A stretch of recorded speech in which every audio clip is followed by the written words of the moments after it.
Kawuok e kinda ma jopuonjre go odhi e kinda mag mine moko kuma mine rie boma ma Kisumu kawo thuolo makende kendo donjo e ohand uso sanduge jomotho, ohala makinde mathoth okaw ni itimo gi joma chuo. Mine gi yango ni kaluwore gi ridruok mar ngima ne gikawo thuolo mar chako loso baw kendo dino itgi ne akwede, golo luoro e chunygi kendo wito kucho paro ni tich makama owene chuo kende. Millicent Adhiambo miyo sigand chiwruok tich matek kendo mar chir mar mine gi.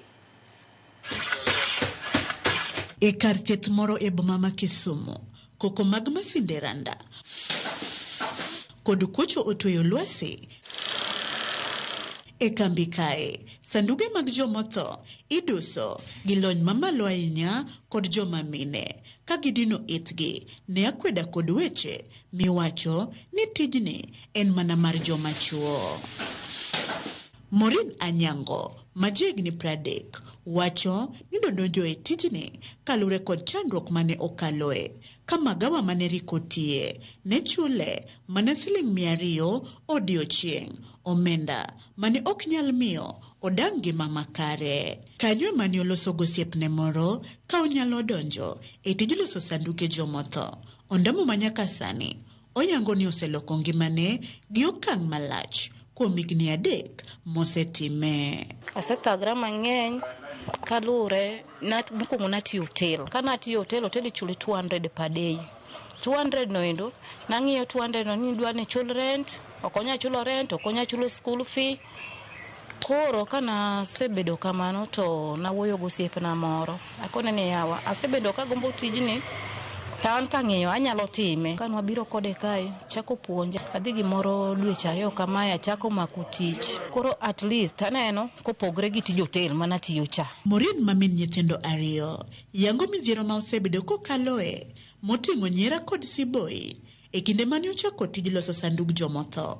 Kata kamano nosoyo pamba e ite kendo dino ne weche ji ka jip moloyo noyudo kowuok familia mare. Dhano tok dwar gigonwa siboi, giwacho mara sijui idwa ni ji otho, tijno ok en tich maber, wuoge tijno. Siepena sana magoyo siboi. Nitie moko manyako seringo, nitie moko mabe ok wuog nyaka koda. Tich kochopo ni en tich, kata mjengo sani wayudo ni kata juma mon gitimo. Koro kata mar sanduku ni ok orach, bing ni timo tij sanduku, ok ong'is ni mondo dhano mondo tho. Machiegni gi Maureen, wayudo Penina, jagni 22, makor ka kore, nyono charan, katwang'o lewni miduso godo iye sandug jomotho. Penina yango buk mane okwongo bedo godo kanochako tijni, kama ne oleko lek maricho mag jomotho, kata kamano chunye ne ok ojok koparo chal mar familia mare. Mami atimo tijni arango nini background mara.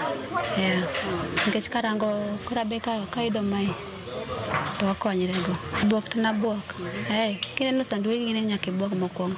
Nikech nitie jomoluoro sanduge madak bede iye ka. Kama sanduge ng'eny cha ibete kakang'o. Nikech pod itin. To mine 2 gi lek margi chalo nade?